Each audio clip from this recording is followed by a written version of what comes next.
नमस्कार दोस्तों, कैसे हो आप सभी लोग। आपका स्वागत है आपके अपने YouTube चैनल जीके बाय पीके पे। आज हम इस वीडियो में पढ़ेंगे भाई अंग्रेजों का बंगाल पे अधिकार। भाई अंग्रेजों का बंगाल पर अधिकार। भाई ठीक है, अधिकार। ठीक है, जो बंगाल था, ठीक ना,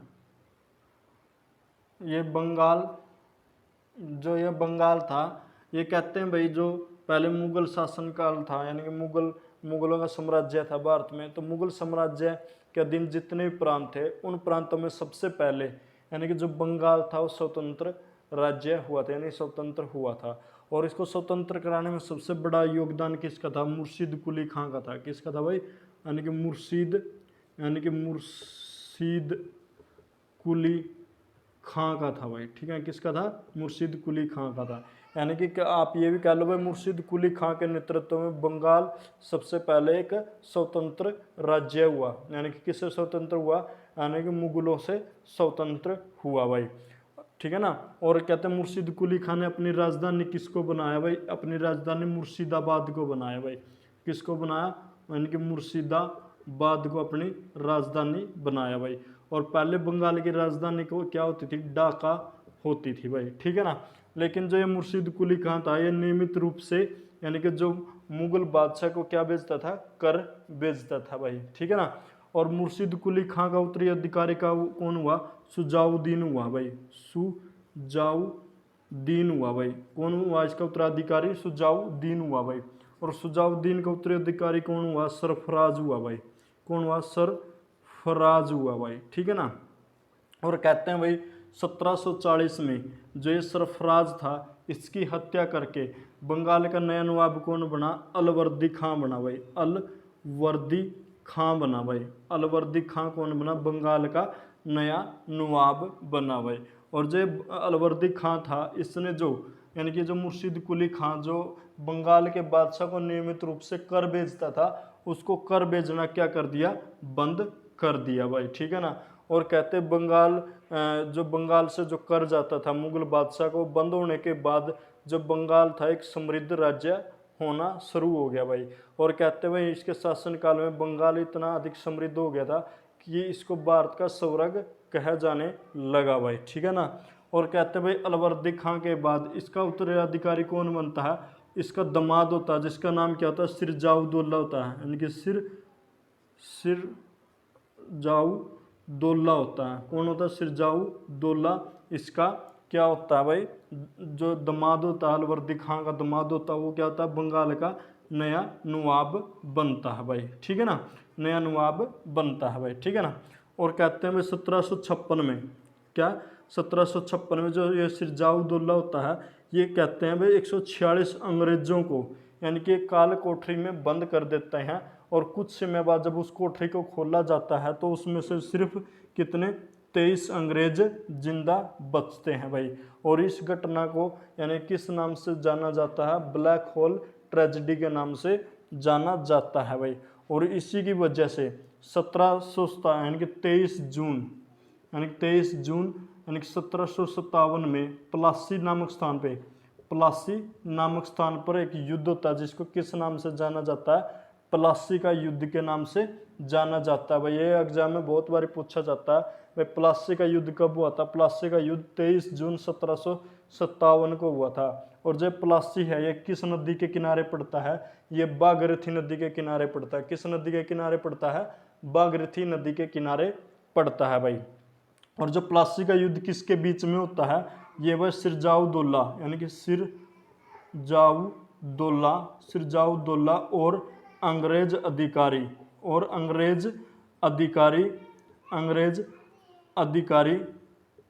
रॉबर्ट क्लाइव यानी कि रॉबर्ट क्लाइव, ठीक है, क्लाइव के बीच होता है।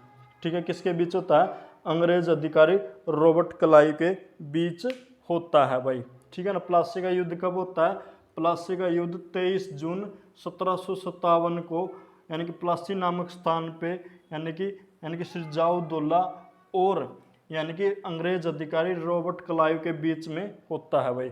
और कहते हैं भाई जो रॉबर्ट क्लाइव है, बड़ी चतुराई से सिरजाउद्दौला का जो सेनापति होता है जिसका नाम क्या होता है मीर जाफर को अपनी ओर मिला लेता है भाई, ठीक है ना। और जैसे ये युद्ध होता 1357 में 1757 में युद्ध होता प्लासी का, वैसे ही जो मीर जाफर होता है युद्ध शुरू होते ही यानी कि युद्ध में जाके एक तरफ खड़ा हो जाता है भाई। और यह देख सिरजाउद्दौला बहुत ही हैरान हो जाता है भाई, ठीक है ना।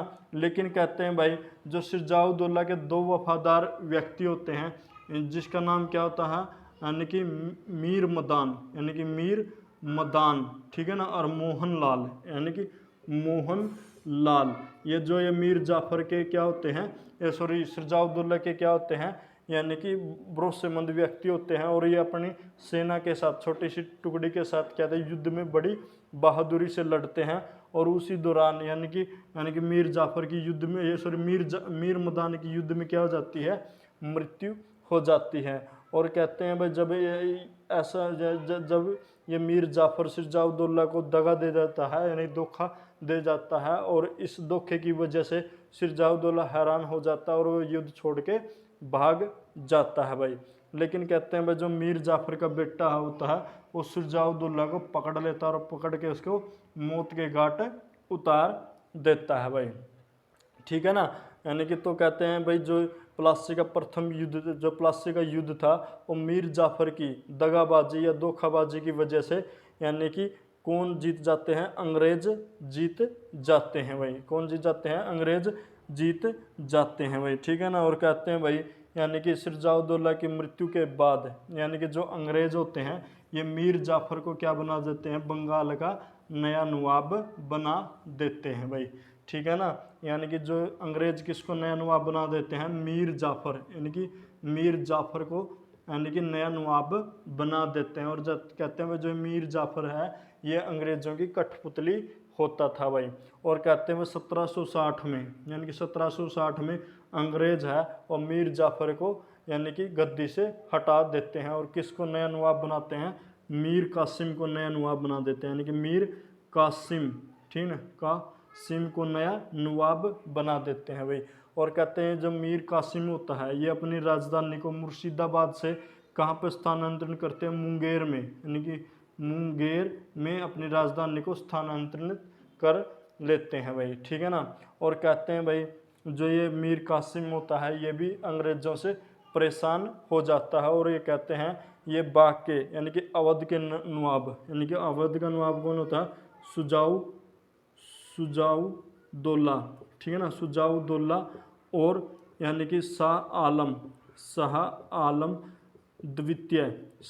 द्वितीय के साथ मिलकर यानी कि अंग्रेजों के खिलाफ एक युद्ध लड़ता है जिसको किस नाम से जाना जाता है, बक्सर के नाम से जाना जाता है। किस नाम से जाना जाता है, यानी कि बक्सर के युद्ध के नाम से जाना जाता है, जो कब होता है 1764 में होता है भाई। यानी कि जो बक्सर का युद्ध है वो किस किस के बीच में होता है, मीर कासिम की सेना प्लस सुजाउद्दौला की सेना प्लस शाह आलम की सेना और वर्सेज अंग्रेज, यानी कि किसके बीच होता है, वर्सेज अंग्रेज भाई, ठीक है ना, यानी कि अंग्रेज, ठीक है ना।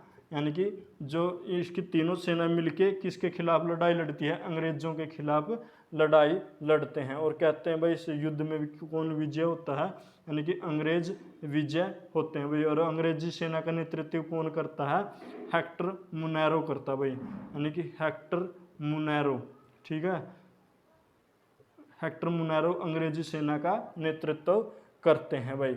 और कहते हैं इस युद्ध में भी किसकी विजय होती है, अंग्रेजों की विजय होती है। और ये युद्ध कब समाप्त होता है, यानी कि 1765 में इलाहाबाद की संधि के द्वारा ये युद्ध की समाप्ति होती है भाई।